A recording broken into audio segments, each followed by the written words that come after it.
In a giant hangar in Bedfordshire, England, sits a new airship called the Airlander 10. It is the world's largest aircraft, a massive three-hulled hybrid of a plane, balloon, and hovercraft.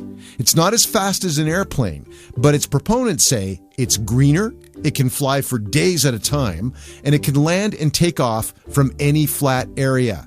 They also say it's the future of air travel. Hybrid Air Vehicles, the company that manufactures the Airlander, has received millions of dollars from the EU and the UK government and raised hundreds of thousands through crowdfunding and individual investors like this guy.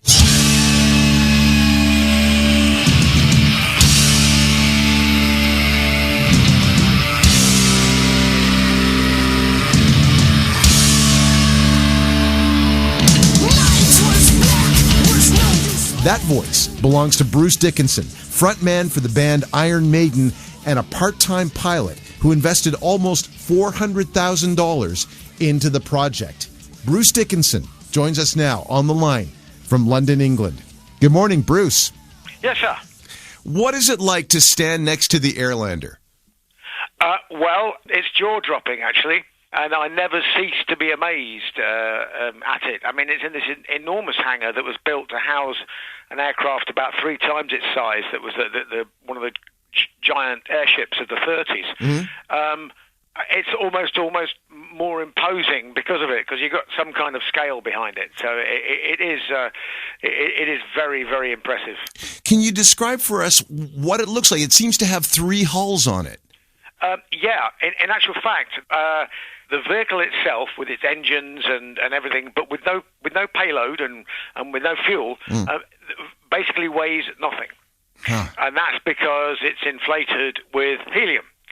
So that's one of the reasons it's so efficient. What makes it workable and manageable and flyable by 2 pilots and independently maneuverable on the ground, as soon as you put stuff on it, it's heavier than air. Mm.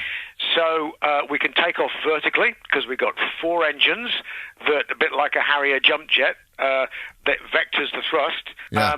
And in fact, we can take a underslung load like a helicopter can, and we can lower things and do all the stuff that big helicopters can do, but we can take massive loads in it. We can take an underslung load of 35 tons. I mean, that's a locomotive, you know. When I hear you talk about it, you sound like a fan. It sounds. Of course, I'm a fan. I mean, that's why I invested in it. I mean, it's a game-changing piece of aviation technology. I mean, it's not going to replace the airplane. It's not going to replace the helicopter, but it's a hybrid that fits right between in a really cool niche where it can do things that neither of those 2 forms of aerial transportation can do. And it can do it very efficiently and in a very ecologically friendly and green way. You've put a lot of your own money into this. And so tell us about the conversation that you had with your wife when you told her that you wanted to invest in an airship. Well, I said, look, you know, we've got a few bucks sitting in the bank account. How much do you think we could afford to burn if I took it out now and I took a whole load of bucks and burned it in the street? And we came to a number, and I said, well, I'm thinking of investing in this in this project, and I described it to her, and she went, "That's amazing." She goes, it's a visionary thing, and if you invest in something that has a vision, it's a bit like Elon Musk with the electric car. Mm-hmm. You know, with the Tesla. Right. And years ago, people went, you must be crazy. Nobody's going to buy one of those. But everybody might drive an electric car someday. Not everybody's going to have an Airlander. Of course not. I mean, the market for these vehicles, we estimate, and I say we estimate, actually it wasn't us that estimated the market for the vehicle. It was one of the 2 major aerospace manufacturers in the world. I'm not going to tell you which one, but they estimated the market between 800 and 1,000 vehicles, which is, you know, that's pretty healthy. So if I buy one, if I need one, what do I need it to do? What is the point of me owning one? Let's take an immediate issue. You're familiar with the ice roads and ice road truckers and all that stuff? Yes, of course. Not necessary anymore. Don't need a road. Don't need anything. You want to resupply a community in the remote areas of Canada where there's oil and oil sands and all the rest of it. And by the way, you want to put the pipelines in there as well, and you want to lay the pipelines, and you want to deliver the whole thing and take out the trash. One of these vehicles does it for you. Doesn't need a road, doesn't need a runway, doesn't need any facilities other than a flat piece of snow. It sounds like you've already thought about selling it to a lot of Canadians. A lot of Canadians have already thought about buying it. If you talk to people who do logistics, they get this in a heartbeat. It's point to point. I mean, for example, people worry about food miles now with their fruit and vegetables. Right. You know, the economies of many African countries depend upon being able to export their fruit and veg to Europe. Something like 80% of the fruit and veg that gets put on ships is dead and wasted by the time it arrives. And if they put it on the old freighter airplanes that they used, they're not very ecologically friendly, and it's expensive to begin with. But with an Airlander, okay, we don't go as fast as an airplane, but we fly for 26 hours non-stop. It amounts to the same thing. And the point is that arriving at 6 in the morning at an international airport, you've then got to put it on a truck, that you've then got to drive it to the processing plant, and God forbid you've got to get it in the rainy season in Africa off the farm and to an airport. The Airlander lands on the farm, you load the stuff in, you take off, and you land in wherever. People, unfortunately, when they think of airships or when they see something this large, they think of the Hindenburg disaster, which happened way back in 1937. Yes, they do. What makes the Airlander safe? Well, first of all, the Hindenburg, as people probably realize, was filled with highly inflammable hydrogen gas, the kind that people are comfortably now putting in their cars. Right.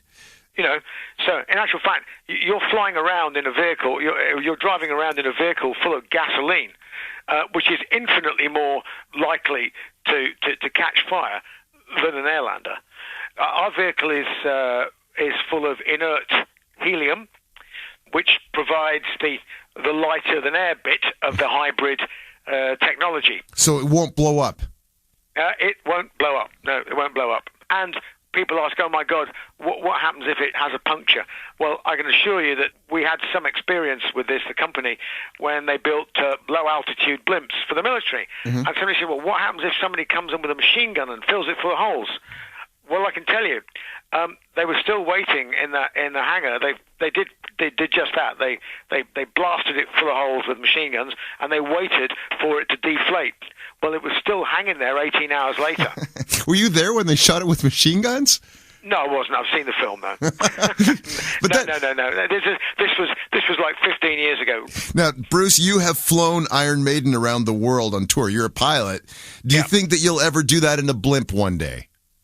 Oh, I've already put my dibs in for a plan as to what would be great. I mean, there's a long way to go before we start qualifying pilots on this vehicle, but it should not be any more complicated than qualifying a person to fly a regular airplane like a turboprop airliner or a jet airliner.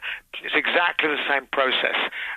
What I would love to do, personally, I would love to fly the airplane around the world twice, from pole to pole, North Pole to South Pole, and all the way back up again. And then, just for giggles, let's do it round the equator. So we could break every airship record there's ever been, but more important than that, that we could fly it a lot over land, over the Amazon, over the most extraordinary parts of this planet, where we can go in this vehicle, we can go down into the hover at 5 feet above the treetops and just drift on minimal power, chugging around. It's kind of like Jules Verne, 20,000 Leagues Under the Sea, except that our sea happens to be the air.